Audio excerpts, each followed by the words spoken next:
Hello and welcome to the Just Another Castle podcast. I'm your host Matt, and with me this week is our resident gaming journalist Eli. Hello guys, how you doing? And our retro aficionado Unoclay. Hey, I'm speaking to you from 1983, and I'm so pixelated you can't stand it.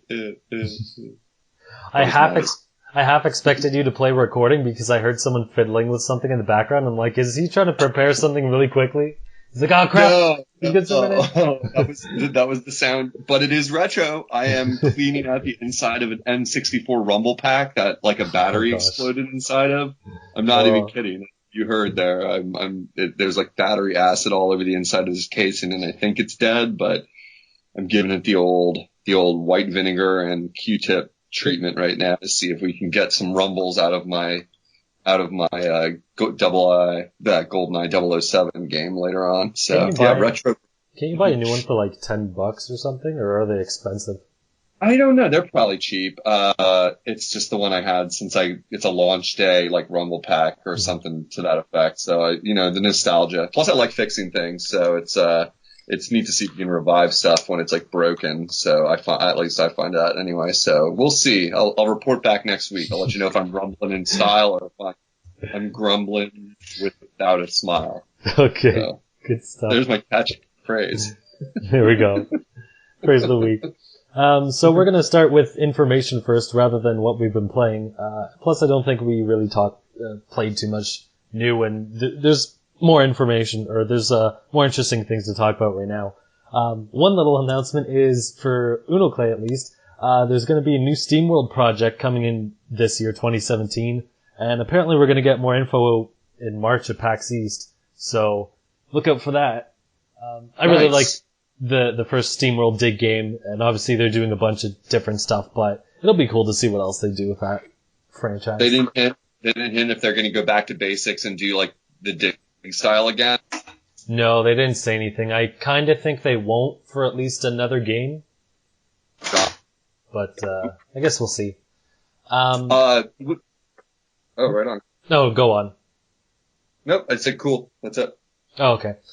So I actually have a little game prepared. It's a little pessimistic, but I think it'll be fun, and we'll get back to lighter notes afterwards. So I'm calling this Switch or Miss. It's a game where you have to guess if this game is coming to the Switch or if it's missing it completely. So I'll just say like a name of a game, and then you'll say if it's coming or if it's missing it. So let's start off. Switch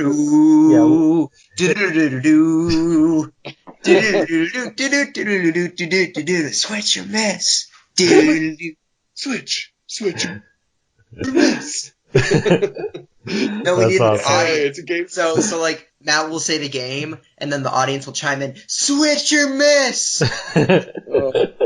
Oh my gosh, this is becoming a live show. This game's pretty easy, right? It's missing. Like we can just be done. It's missing. Like whatever it is it missing? We'll see. Actually, there's not even as many games as I thought were on this list that I put. Because most things are confirmed. Anyway, whatever. So let's start off first with Mass Effect Andromeda. Do you think it's coming, or do you think it's missing? Miss. I hope it's missing. Wow. Whoa there. Mr. Harsh Words. I thought you bought Mass Effect 3 for Wii U.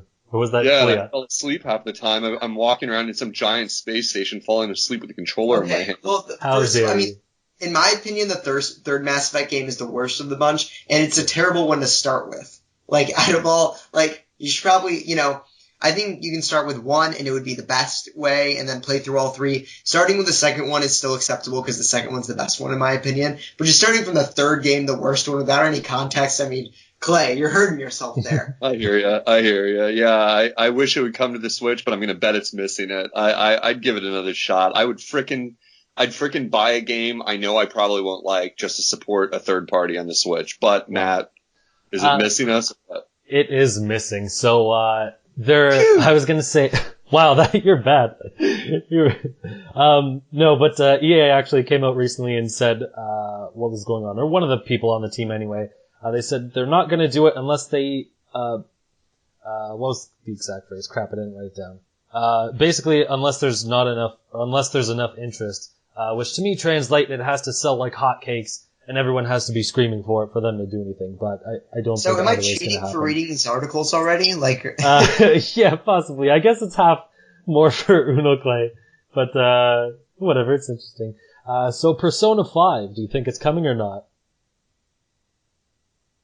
bum ba bum. Oh, you just me since Eli knows. I guess know. Slade, it's just for you because I know the guy that announced the news about this. Since I don't like Devil Survivor, I don't like Shin Megami Tensei, and I don't ever play any of them. To me, it would be a moot point, but I'm positive a game like that is missing the Switch, right? It's got to be missing it, right? It is missing. Switch for this. Actually, I'm surprised if that's not like a Sony exclusive thing, whether that's like they actually paid for it or not.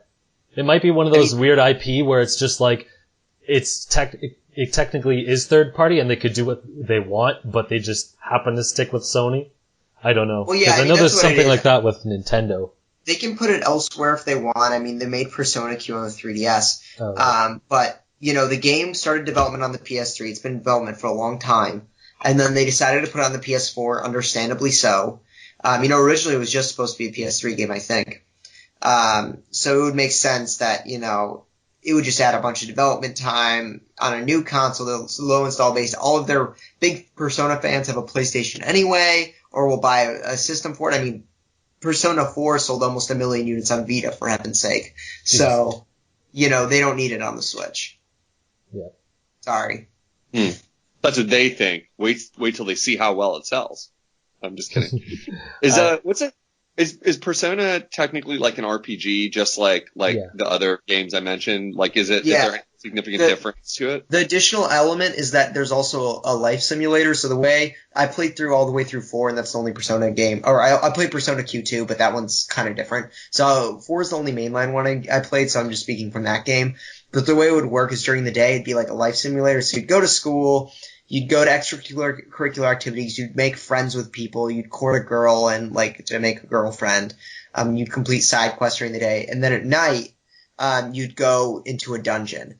And you'd get as far as you can into a dungeon as you want, and as soon as you leave the dungeon, then the next day begins. So it's like Fire Emblem. You got the waifu simulator and you got the strategy. No. It's a little different. But I personally really love it. I think the dungeon crawling elements are really fun. The bosses, the one thing, I mean, this is really personal preference, but the bosses can sometimes take fucking hour and a half to beat. In which case, you don't want to die.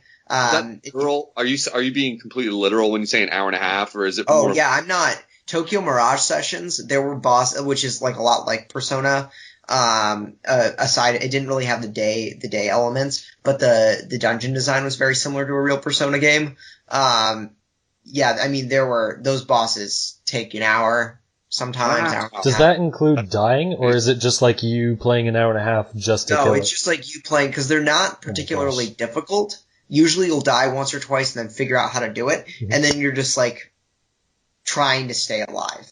Wow.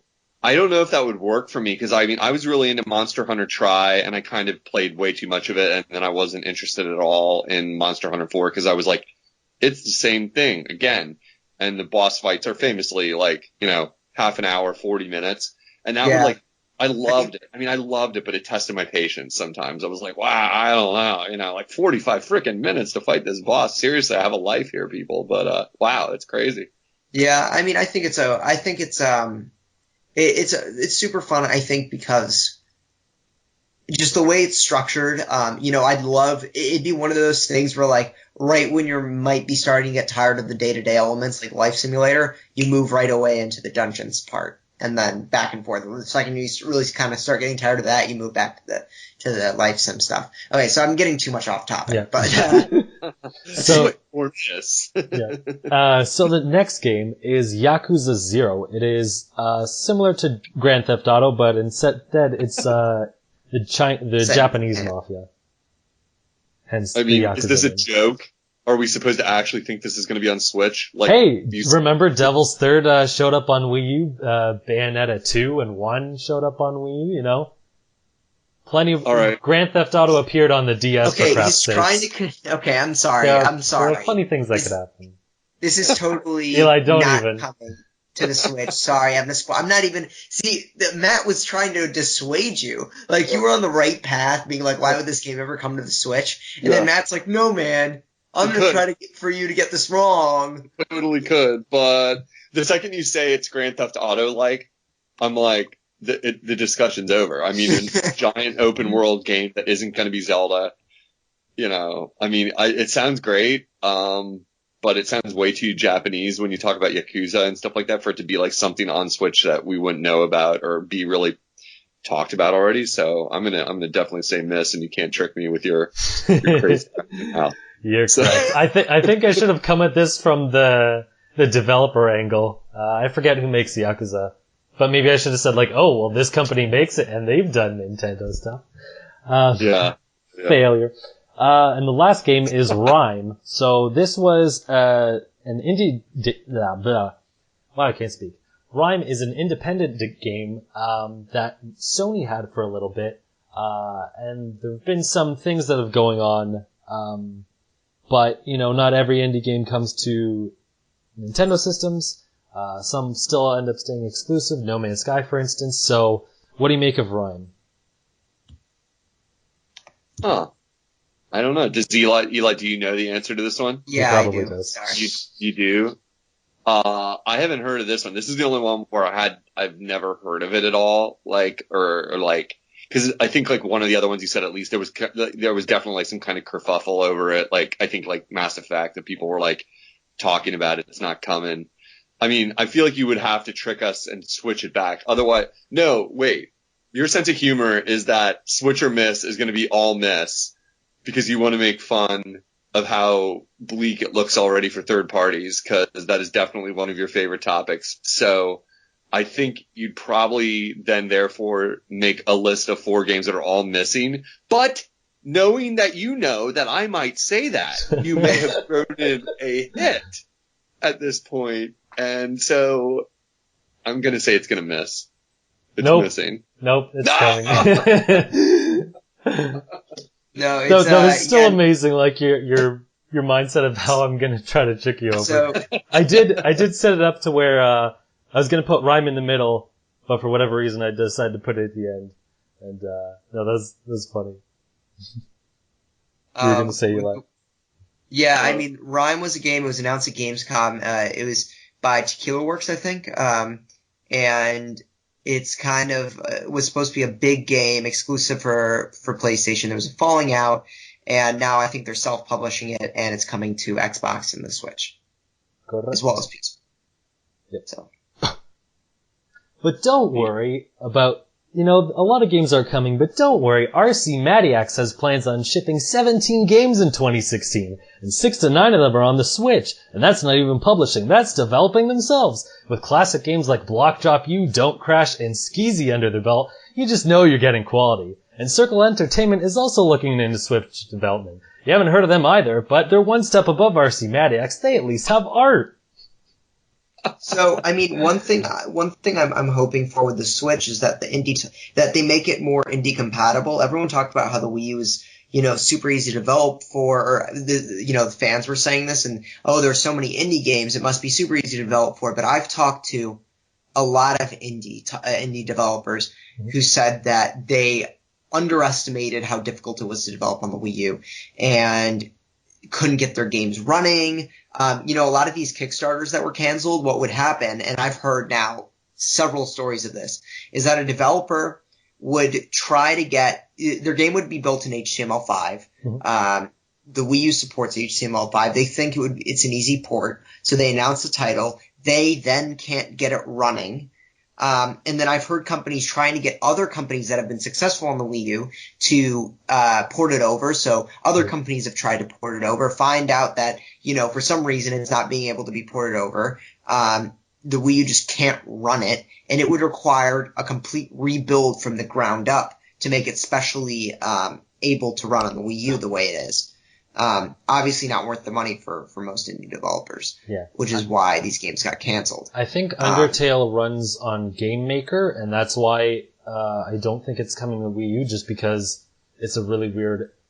It's not really like an engine per se, it's weird how it works. But I think that's one of the reasons too, people making games in different weird engines. I'm actually not that pessimistic. I just want to be a bit of a douche and have some fun at that last part. There is some upside, like Epic Games has said, expect a bunch of Unreal games to come to Switch, and we know the Switch runs Unreal Engine 4, so I'm not sure how that plans with third party, if it can run their games or not, but I mean, it at least shows they're going to use some sort of modern technology. Yeah, the unfortunate thing is that, oh my god, what were you just talking about? Completely slipped my mind. I was going to add to it. 4? Yeah, I mean, the one thing to keep in mind about Unreal Engine is that it's no longer what it used to be in the way that before. The way Unreal Engine was is that if a company wanted to build a game in Unreal Engine, they'd pay $500,000 and they would have full rights to the engine. So Unreal Engine meant a big developer.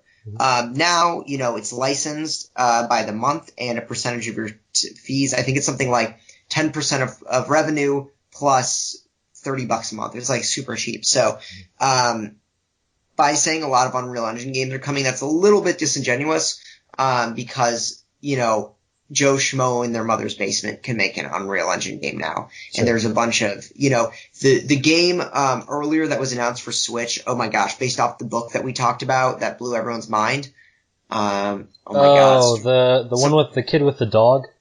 Yeah, the kid with the dog. Something about heavens or whatever. Yeah, Season of Heavens maybe. Oh yeah, that's what it is. Yeah. So someone went in and looked at those, the graphics, and it turned out that was all Unreal Engine. So like, those were pre-rendered assets, built in with Unreal Engine that were sold off as part of the license. And this developer apparently did not put any of this together in terms of creating the assets. This all came from the thing that, the license. So just kind of keep your expectations in check, because Unreal Engine does not necessarily mean AAA games. I mean, we could make our podcast bumper sticker right now based on that. You could say, Nintendo, keep your expectations in check, and that would be a realistic thing. So I hear that, man. I hear that. Nintendo will probably hit the climax pretty early with the Switch and finish pretty soon. But Nintendo comes early. There you go. Oh man, I don't even know where you were going with that. I'm gonna leave it alone. Headline, subtitle for the podcast. So one of two things. Kimishima said they could be doing more than 3 mobile games a year, based on their other possible games. And one other thing, so Super Mario Run, I think is a colossal failure. Sorry. Yeah. So did I say that? Did that slip out? My bad. So I just want to say, I was right. Just a little humble pie. It's not that it didn't sell well. It did make 30 million, which is a lot for how much they probably spent on it, which is probably next to nothing because it's mostly reused assets anyway. But only it sounds weird to say this, only 3 million people bought it, which does sound like a lot. But then again, when it's mobile and basically everyone has an iPhone, that's also not a lot. 30% of sales go to Apple, development costs. Pokemon Go did 500 times better. Literally, sometimes-ish. I'm sorry, what I'm going to say quickly is I hope Nintendo learns its lesson. And what I mean by that is that that mobile market is full of idiots who are willing to spend lots of money in small increments. And that's why they made so much money on Pokemon Go. Because a lot of people were willing to spend $1, $2, $5. A lot of people were even willing to spend $100 or $200. If you look at the breakdown of sales, something like 0.5% of people spend over $100. That'll more than make up for every, selling the game for $10. So I'm hoping that what they really should have done with Super Mario Run is made all the levels free and given you a certain amount of lives, and you had to buy more lives or, power-ups, mushrooms, or whatever it is. But that's what they should have done, and they didn't. So I'm hoping we got Fire Emblem, we've got Animal Crossing next, and they announced anything else now. I'm hoping that they come up with microtransactions that make the game actually free to play, like Pokemon Go is, while they can still make a lot of money. I mean, I'd offer the counterpoint that although, maybe it did or did not hit expectations, I'd say that there's always the long tail aspect to consider. I mean, a game with Super Mario in the name is never going to leave the App Store and is going to sell. It's not going to spike up like it did at the beginning, but it's going to keep selling. The problem, though, Clay, sorry to interrupt you real quick, is that it's already fallen out of the top 20 revenue generators. So, right. Less than a month after launch, it was already out of the top 20.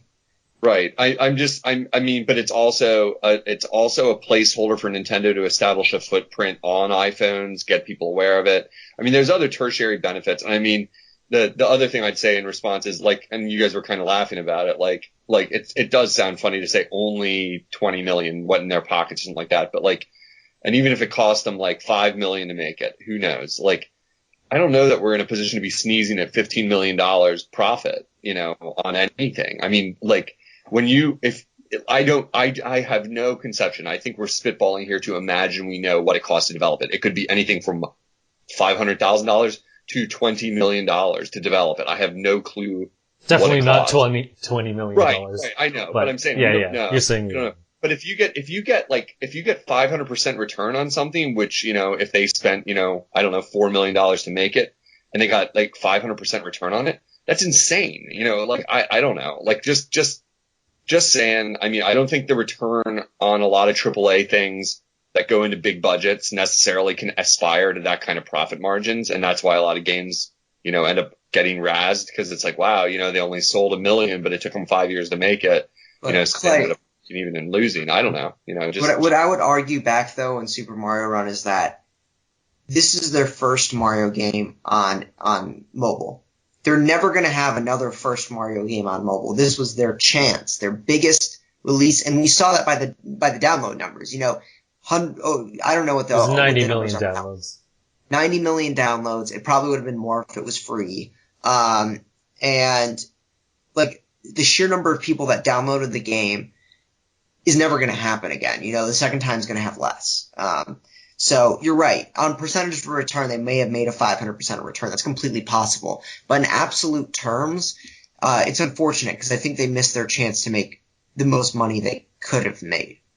I mean, do you really think that the only reason people downloaded it is because it's the first Mario game? Well, I mean, it was on the news. It was even, the professor I work for, it's I saw this game. I downloaded it. Apple promoted it prominently on the iPhone because timed exclusive there. I'm convinced that, there's – I'm not saying that the second one's going to bomb if they put out another Mario game. But I feel all those other games you guys name all those other games are going to suffer. Like Animal Crossing, Fire Emblem. Who knows what those things are? Nobody outside of Nintendo fans knows what Animal Crossing is. But I mean, you're gonna have Nintendo in people's ears, and they're going to be following the Nintendo apps because they were fans of not the first two, but the Pokemon and the Mario. So I mean, the lineup. Maybe they'll benefit downstream from. I hear what you're saying. They got the media bump from this one because it's Nintendo comes to phones, and from now on, it's kind of Nintendo is on phones is the story. It's not as exciting. So that you're right. They'll never have that media bump in that way again. Most likely, I would think. Maybe Legend of Zelda. When Zelda app comes to phones, you can kind of get this again. That's the holy trinity, and you have the Pokemon, the Mario, and the Zeldas. And after that, I hear what you're saying. But I don't know. I don't know if that should be necessarily seen, that it should be seen in terms of a big failure. I mean, did we really think 50% of people were going to spend $10 on an app? Because to my understanding, $10 is pretty high for an app, so I would have assumed conservatively, personally. So here's my take on it. I think no doubt they made a profit on it, but I don't think that is, well, they've said before that's not necessarily the point of these. The point of the smartphone games and the theme parks and blah, blah, blah is to get themselves back into the public's eye so that people remember, hey, oh yeah, Nintendo exists. Oh, they have a console, they have this and that and blah, blah, blah. So I think on that sense it's a failure because it's the first it's a Mario game on an iPhone. Apple is, paying for an exclusive rights to it. They're promoting it. This should be a huge thing.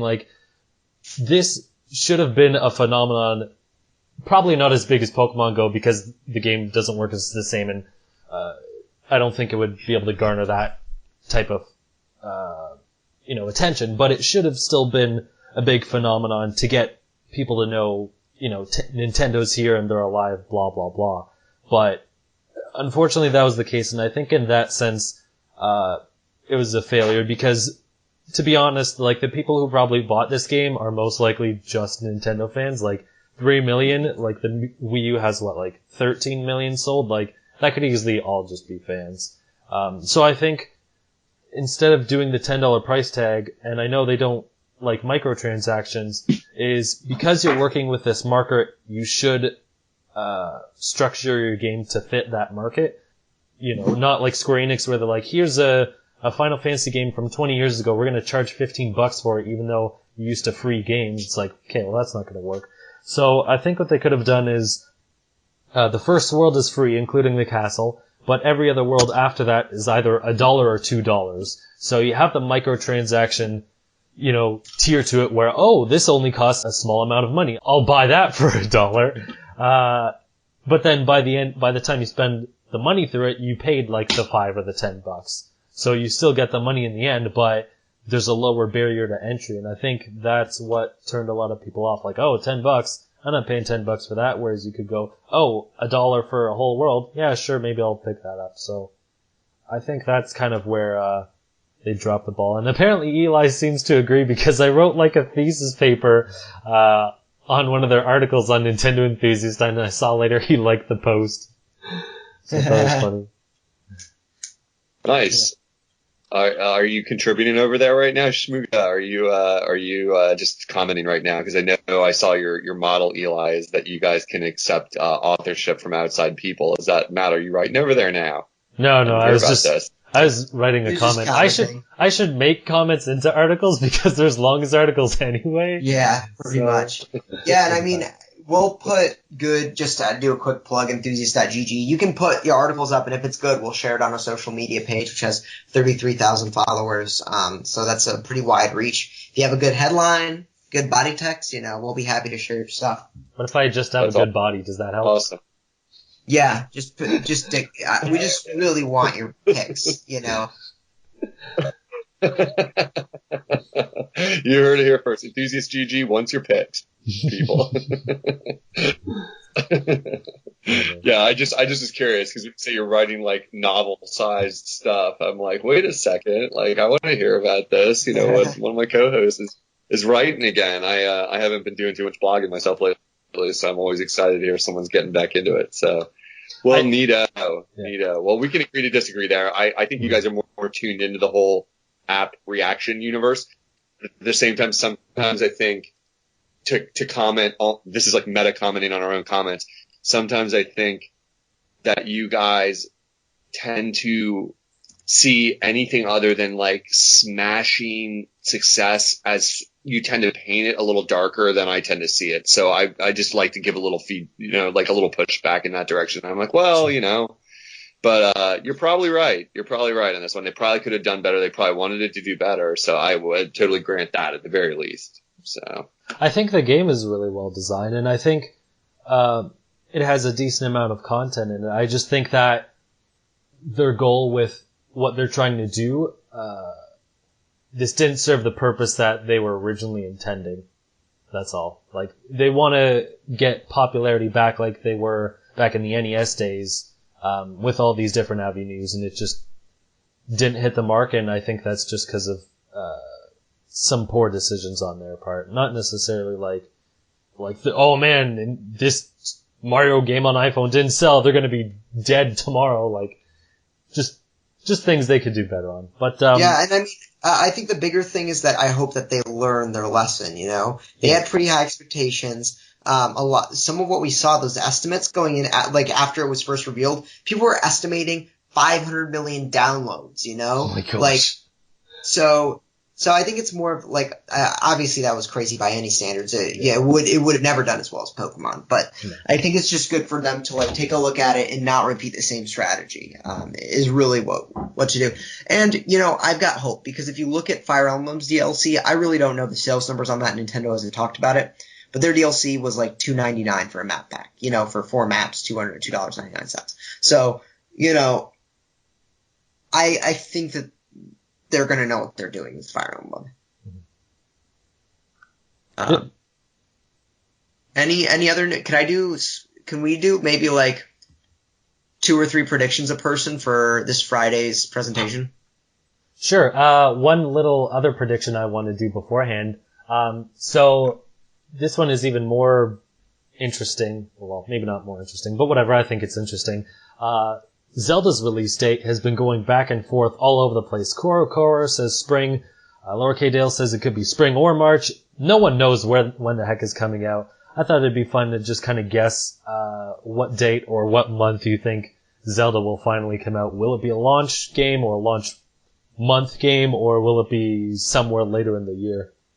So what it sounded like is that since I'm gonna I'll do my prediction first. Yeah. What it sounded like is that Zelda was just looked like it wasn't going to be done in time. So Mario, which was much more close to being done, would go launch first, and Zelda would come a little later.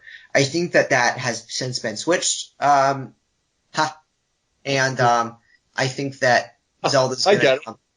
Get it. I was waiting for someone to get it. I think that Zelda's going to come at launch date, and I think Mario's going to be a June game. I think in between, I think we're going to get Splatoon at launch. I think we're going to get Mario Kart, maybe not at launch, but Mario Kart may be like a May game. And then one more thing in April. So I think there's going to be a consistent schedule there with Zelda leading the pack on launch day. Okay, interesting. I think Zelda is going to come later. I think they've probably got this Mario game a lot further in development than we think, and they probably need some extra time on Zelda. And there's been back and forth on it's ready for launch in North America and Japan, but Europe still needs some time, and that might get delayed. But I don't think they'll release them in 2 countries or 2 areas or 2 regions and then not in the other. So I'm going to say for Zelda, it's going to come May 26th. And I think it's going to be before... Wow. Yeah, I just kind of sort of researched and sort of guessing. So I think it's going to come before E3, which is June 15th to 17th or whatever. But I don't think it's going to become like the first week of June or anything. I think it's going to be like closer to the end of the month, so that's my reasoning for that. Unoclay, do you have an idea of when you think Zelda's coming out? I mean, like, whenever we get into these kind of things, like, I always think it's most interesting to the listeners if we can all, like, break different ways and so sometimes I'm contrary on purpose on stuff and, or whatever, just to give context. But I have to say, I not having, like, a news, like, I don't know, data angle on this, I guess I have to go with my hopes, which is I hope they have it ready for launch, and I hope launch doesn't move, just to clarify. So, like, that launch is still March, and that the game is ready, and they blow our minds, because that's the story I want them to tell. So in this case, I'm not voting with, like, logic maybe, but I'm voting with, like, aspirational hopes. And I'm like, I want them to be able to tell that story. That I want to be able to be proud and be like, Nintendo is doing the best they could here, which is to launch with a Zelda game, like that the story is day one. It's like the Wii. You can go into the store and walk back out with a Zelda game on day one of your console. So, that's where I'll lay my prediction. Whether or not I think it's realistic, I don't really have an opinion on that. So I guess it's like 2-1 on launch. Eli, did you think launch is moving, or do you think launch is sticking, just to be specific?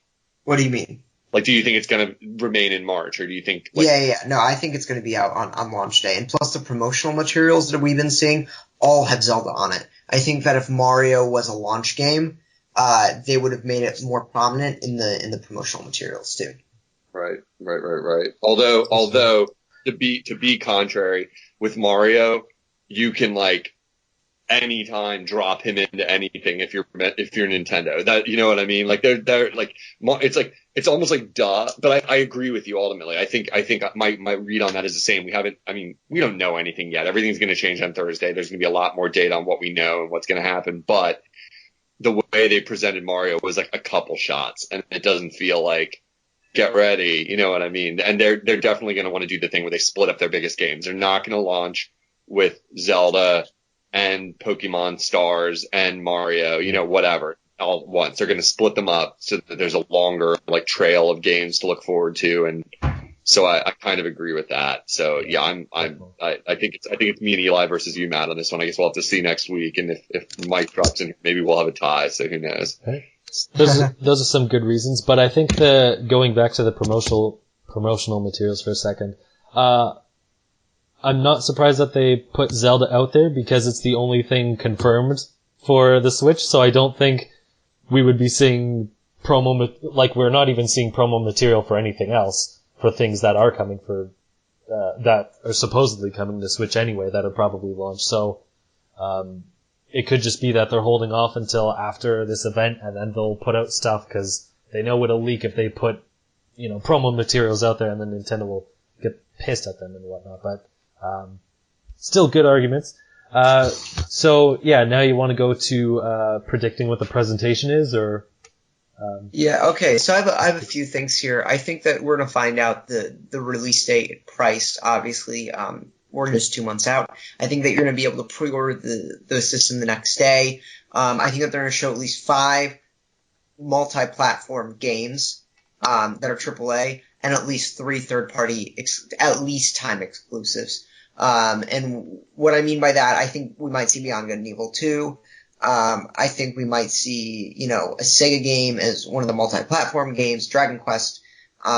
So I'm kind of hopeful at the reveal. If you remember, when the Wii U launched, they actually did a really good job about third parties. And so I don't see why it would be anything less than what they had on the Wii U. And what they had on the Wii U was a lot of stuff. It looked pretty impressive the first time.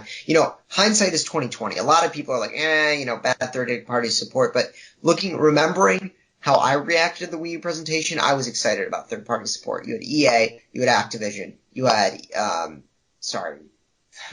Ubisoft. You had a lot of companies, and you had Assassin's Creed, you had Batman, you had Injustice, you had Lego, you had a lot of different franchises, and it looked like things were looking up. And I don't see why Switch would have any less than that. Okay. I guess we'll. Yeah. I want to hear yours, Matt, because I don't have a ton of predictions, so I may be better off reacting to you guys than I am giving some grandiose prediction. Because Eli just threw down the knowledge. You know what I mean? I'm a little bit a little more ambivalent. So what are you thinking? I didn't put that much thought into it. So just going off some of the things you said, I think the Rabbids game will show up. I think that's so crazy that they kind of have to put it in there, whether or not it's launch day or later, just because it's something good for headlines whoa, Rabbids and Mario, what the crap is this nonsense? This is crazy. So I think that'll definitely come there. I'm not sure about Beyond Good and Evil 2. It's possible, but who knows? I think they're just in the very early stages, so they may have nothing as well. I think Injustice 2 will come to it. I think I heard at one point it was supposed to come in March. I think that's been pushed back. But I feel like it's a game that could easily come to the system, and it's not a huge game, so it's sure, we'll just poop this out on the console. It won't. It's just another game to put on, or another SKU to get out there. So I think is Injustice that series where Marvel characters or DC characters fight each other? Yeah, DC, it's the DC version of Mortal Kombat. Right. Why do you say it's such a I don't know, less impressive title? Wasn't the first one not very popular or whatever? I think it's just lesser as in it's not like Mass Effect where it's okay, we have to really believe in this system to put this huge game on it, and transfer it over. Whereas this is a fighting game, I don't think it takes that much to port over, and I think they could do it easily. I know Warner Brothers is different than EA, but still, I think it's just one of those games where it's yeah, sure, we'll put it out. We'll just get another SKU. There's no real risk involved. So I think it's just something they can easily put out. Gotcha. I mean, in fairness, for me, that, the one thing to note about a title like that, not to derail your whole thing since it's one prediction, is having big IP like the characters that are in an Injustice game. Remembering the first one that's not terrible for a system. It's look, we got a game with Batman in it. Mm-hmm. I know it's a fighting game, but would that be parallel to the launch of that game for other systems, or is it already out on other systems? No, it's not out yet. Okay, so it could be at least we'd get something fresh-ish on the Switch. So yeah, interesting. Okay. I don't know if I have other predictions. I guess I'll go into price and stuff, and then we'll just circle around with that as well. Should we predict the price and release date? Let's do that. Sure. So I'm going to guess the launch date is March 12th. I think it's a little early, but at the same time, I don't think they want to launch like the last week of the month, because it's also the end of March is the end of their year. So if they launch at the very end, it's not going to look great for their earnings. Like, yeah, we sold like 2 Switch systems because we sold it at like the 11th hour. So I think they're going to do it sometime between early and the middle of March. I think there's probably going to be 2 SKUs like the Wii U again, which is fine. Mm-hmm. I'm going to say the more expensive one is $350 because I don't think they want to go higher than that. I'm going to say American dollars to keep things clear.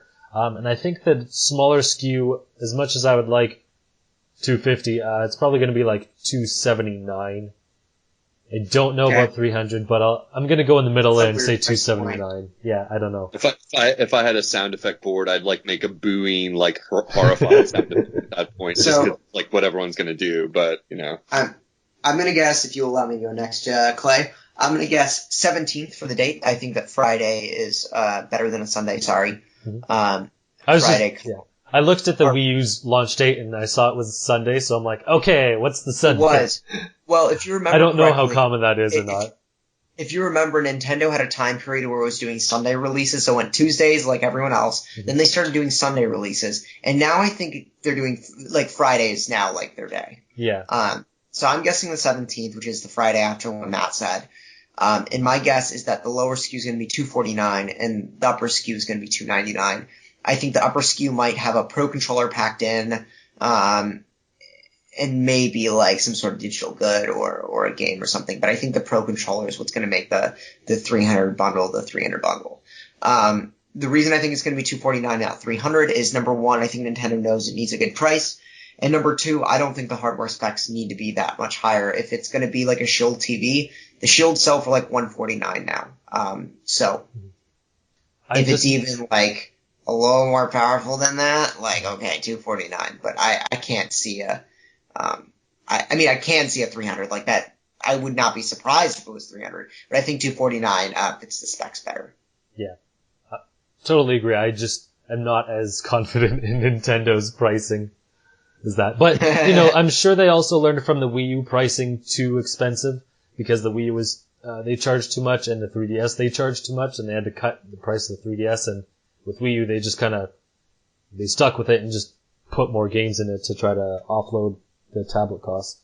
But, yeah, we'll see. Anyway, Unoclay, what's your prediction? $5.99. People need to get more jobs. They need to get more jobs, then they can afford this system, because they should. No, I don't know. I have a feeling it'll be more than, no matter what price they announce, people are going to say it's too much, because I'm a cynic and I get sick of hearing people whine about that aspect of video games. I'm like, yeah, they cost money. That's coming from a guy who has a job and is an adult. So I get it. A lot of gamers are young, whiny bitches without jobs. So I totally get it. But in seriousness, pricing, I don't know. The $250, to be at least a little interesting on this one, I feel like the irony here is that if they price it that low, I get worried that the system isn't good enough. Like, then I'm like, $250? Like, what am I buying here? A blender? You know what I mean? Like my wife's cheese grater costs $200, for God's sake, that she, for her fancy kitchen. And that thing doesn't have any processors in it.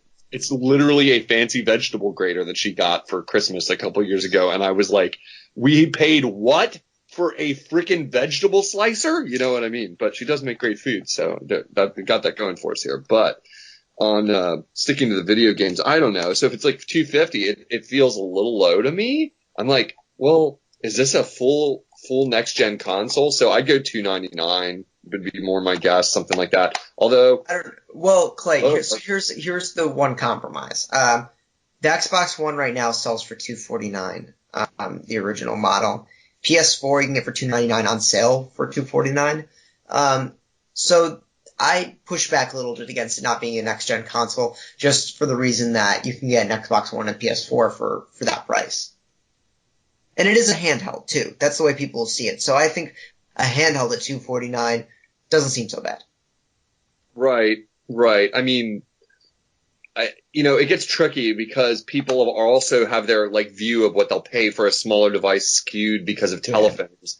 Yeah. And when you buy a telephone, then you get like it's subsidized by the plan you buy and all that stuff. So then people have really bizarre views of what they want to pay for, a phone that should cost $500 or $600, things like that. So, I can't figure it out. I guess I can't figure it out because if this is like as powerful or hopefully far more powerful than a cell phone, then it should ostensibly cost in the same region as a cell phone, but it sounds like it's not going to.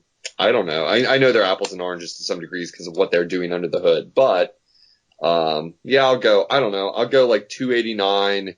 I don't know if there's going to be separate bundles like you guys are saying. I hope I can just get a bundle where it's slightly cheaper if I buy a bundle and I can get like the Pro Controller inside it because I'm going to end up buying like 3 or 4 of them anyway for Smash Brothers. So that's a lot of money. So I guess I hope there's a bundle where I can at least save a few bucks over the long run, so to speak. But I don't know. We'll see. Splitting the bundle seems a little crazy to me, given like what happened with like them making the wanky white Wii U that nobody wanted, and like and then having to back that off like later, and then like nobody wants this crappy version of a system that's already underpowered. Like, why would you buy this? I'll say one thing. Here's the difference between that. The Wii U, the basic one, the big difference besides, things they added into it was size. So the basic one was 8 gigabytes and the other one was 32 gigabytes. I think that's the reason why no one bought the basic one. It wasn't just because, it's a Wii U and it doesn't come with, XYZ controller or whatever. It's like, this has less storage space. And I think for the Switch, they probably aren't going to mess with the internal storage space. They're just going to say, here, it's X amount of space for all of them, and if you want more, you can buy your own card. So I think that's where it would be different. Right. Oh, I'm almost agreeing with that. Like, that's almost like why I grant that, yes, it's completely different if you're talking about like the hardware under the hood being completely different. I grant that wouldn't happen again. I think hopefully they would have learned that is just stupid as heck. Like, why would you offer a version that's basically functionless, like as one of your options? Like, it literally, there is no point to owning a system with 8 gigs in it. Like, that's nuts. Like, my iPod is 8 times larger than that, but like, I don't know. I would hope they just do away with the different SKUs entirely, but probably market research shows, I bet people do like choices. So there is the possibility there will be the different SKUs, and it'll be like, because you like having choice. You don't want to feel like you only have one choice, even if it doesn't make any sense to have 2. Like, we're just, people love a choice, so we're going to have the system with the Pro Controller without it, and then you can feel like you saved some money, and that probably has some psychological sales effects. So, maybe thinking about it, there probably will be a couple SKUs and it'll be something like you predicted. So I probably agree with that. Okay. I'm going to change my prediction to the other one. I said 350. That is way too much for the largest SKU. $279 and $329. Or else it would have been like an $80 difference. Because that's definitely not happening. Here, not those worthless Canadian dollars up there. It's not Canadian shekels. Like, dude, Matt, did I tell you this? So I bought tickets to Amsterdam. Okay, yeah.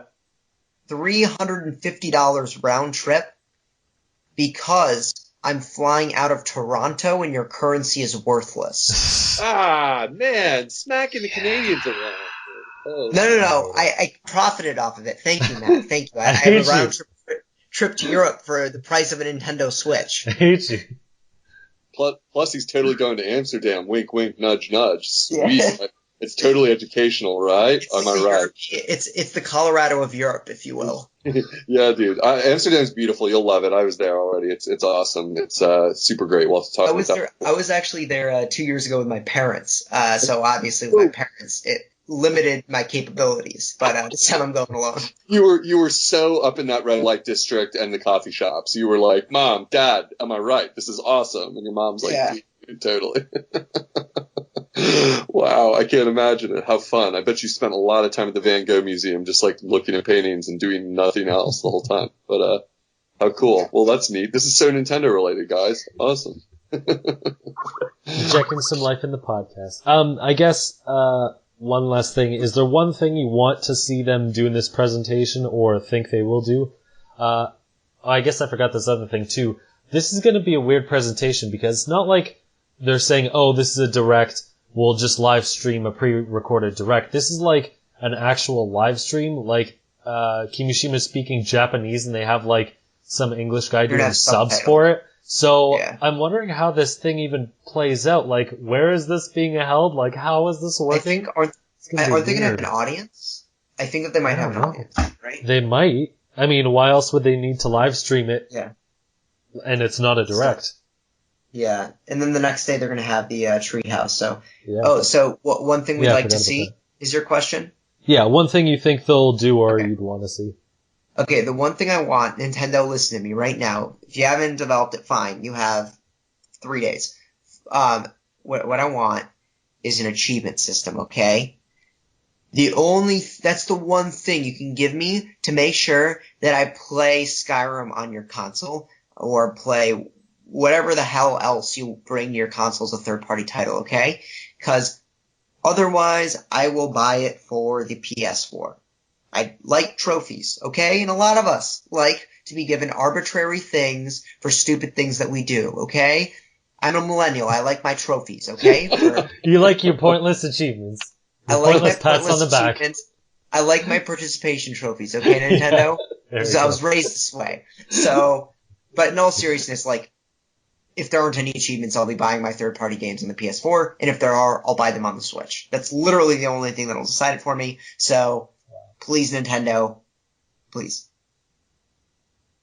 Good call. That's pretty good. When you say that, like, I'm tempted to play the clip. I'll spare you. I have it queued up here of Lisa Simpson screaming at Marge to grade me, please grade me, Mom. Yeah. I need grades. Like, yeah. But if you're passing the ball to me, what do I want to see? I think that the format that we're imagining this might be is going to be super interesting. I love live television in all its forms because I love how it has the potential to screw up. I don't know that this is this live 100%? Do we know that, or is it just okay? As far as I'm aware, if this is truly live, I feel like they're taking that says something in advance to me, and so they're confident. They're confident. Yeah, exactly. You're reading what I'm laying down here. That makes me excited in a weird way because I'm like, well, the reason you pre-record everything is because you want it to be perfect. If this is that awesome that you're like, here's when we walk out and we tell you we got Zelda, we got this, we got that, you're going to love it. It's going to be $250. Maybe that bodes well. I don't know. Maybe on the other hand, to dial back those expectations, which you always should do. Anyone who's brand new to Nintendo, get ready, dial them back. Is that this is a really dry presentation where it's like, it's literally just, here's how much it costs. Here's a little bit of technical info. Here's the launch date. And so it doesn't need to be that sophisticated. It's not really something worth doing this crazy video for. It's like, we are pleased to announce that Nintendo Switch will come to all regions on such and such a date, blah, blah, blah, and just go down the list. And, thank you for your attention. And then that's why they have the treehouse the next day to like kind of show off some games. So I don't know. My expectations are very in check. But what I like to see would be that, the live television aspect of it is like a powerhouse where it's just like they drop like 5-6 games we don't know about on us already. And that like 4 of them are not cheesy, like party games for kids to dance and wave the remote or whatever, so like that would be my hopes, I suppose. So nothing too crazy from me. I'm a little nervous at moments like this where I'm like, I know I have to like keep it in check. It isn't going to be Metroid, It's like, That's always myself. It's not going to be Metroid. It's not going to be Metroid. It's not going to be Metroid. It's going to be something much less than a brand new awesome Metroid game. So yeah, Matt, what about you? It sounds like you got some predictions or whatever, or some expectations. I'm not sure. I guess I'll leave it to games. So I kind of either want to see either a teaser of Retro's game, even if it's not out for, years, or they won't show a full trailer till E3. A teaser would be nice to see, like, they're finally working on something and we'll finally get to see what it is. Or a big third-party game on the levels of, I guess, Mass Effect or something to show, like, we're serious about this. We got some third parties up our sleeve. It's not just, ports of games that have already come out, have already sold. We have people working with us for the future. That kind of thing. To show, to give confidence in people that this thing's not gonna die out in like 6 months, and then everyone just moves over to the other consoles. To show, I don't know, that there's things coming for this system. It's a new Nintendo. Yeah.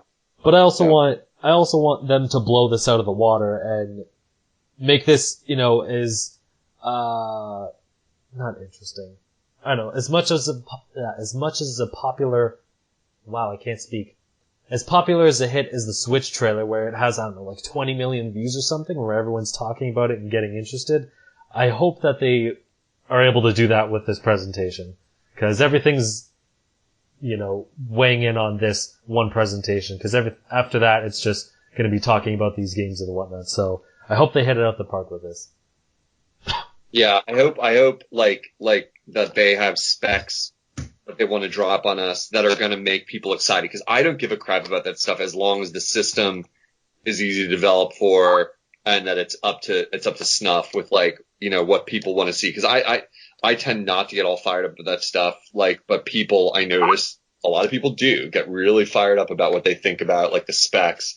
So yeah, when you say knock it out of the park, I think the best way to do that would be like a couple big IPs and and some crazy specs. It's like, here's the hardware it runs on.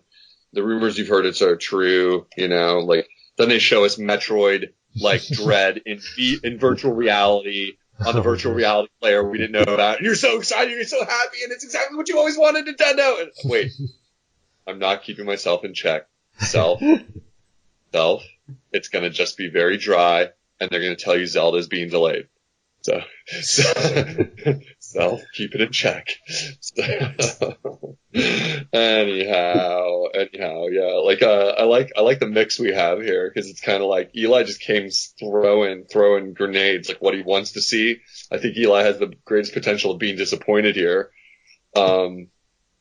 And I think Matt has the greatest potential to be impressed almost, because Matt, you were kind of like, I just want to see them knock it out of the park. You didn't predict anything too crazy, so that's kind of good, right?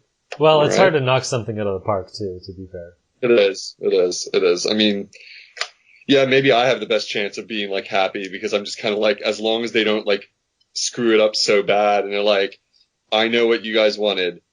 It's the thing you've all been dreaming from since the 90s. Virtual Boy 2 is shipping with the Switch. Like, wait, what? It's mandatory for every game. You have to wear it. Virtual Boy, red and black. We know it never had its time in the sun, and we are finally giving it to you the way it was meant to be done. It is basically, the Switch is basically Virtual Boy sequel. So, as long as it's not that, I'll be happy. But I like my Virtual Boy, so hey, I'd probably still be happy. So. I think it'll turn out pretty good. A lot of people were excited from the reveal trailer, and I think the positive sides from that are going to shine more than the negatives. But we'll see, and I'm super excited to see this presentation. That's it for this week. You can find me at the Mango Viking on Facebook, Twitter, and YouTube. And Eli, where can people find you? You can find me on. I'm relaunching my YouTube channel. I'm making a video after this is done, and then I'm going to study. But you can find that at Nintendo Network 64, and then you can find my writing at enthusiast.gg. I put up an article with my predictions. Go read them, although I pretty much said them in the podcast anyway, but read it too.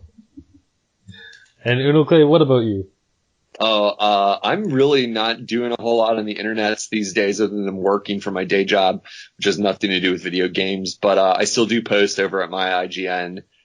With I think there's 3 or 4 of us now, that talk to each other, over there. And, I'm kicking around some ideas for this coming year for maybe some more internet presence for myself, on gaming and stuff like that, but nothing to report right now. You can catch me here and on the Unoclay on Nintendo Wii U and 3DS if you ever want to play some games. And stay tuned for more dog videos. Oh yeah, you saw my dog videos. Yeah. Matt follows my personal channel, and I uploaded. It was like 28 minutes of me letting my dogs out, just like an endless roll of every day. I filmed myself letting the dogs out in the morning. So if you really want some riveting footage, you got my YouTube channel to check out. Thanks, Matt. Awesome stuff. So wherever you're listening, you can find us at Just Another Castle and basically everywhere on the internet. Hit us up with your questions. If you're interested in guests, message me on Twitter at the Manga Viking. So we'll see you next time and leave gaming to Nintendo. I'd buy that for $1.